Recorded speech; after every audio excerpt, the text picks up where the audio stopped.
പെണ്ണിന്റെ കുറെ സ്വഭാവങ്ങളുണ്ട്.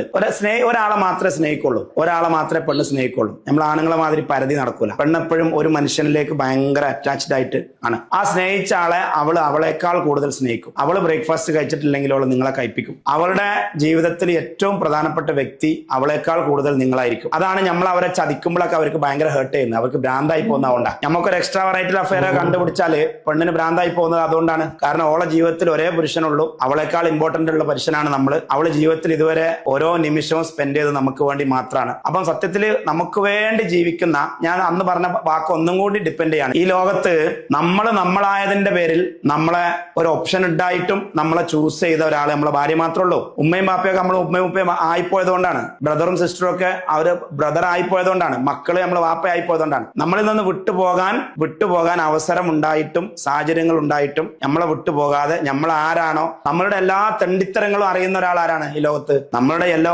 ചെറ്റത്തരങ്ങളും അറിയുന്ന ഒരാളെ ഈ ലോകത്തുള്ളൂ. നമ്മളെ വൈഫിന്റെ മുമ്പിലാണ് നമ്മൾ വൃത്തികെട്ടവൻ.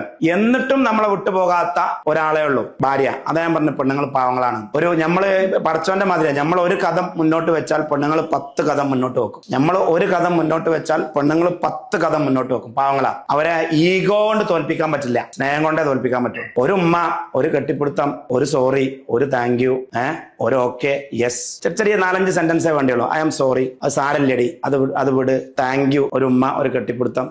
2-3-4 കാര്യം കൊണ്ട് സോൾവ് ചെയ്യാൻ പറ്റുന്ന പ്രശ്നമാണ് ഭാര്യ.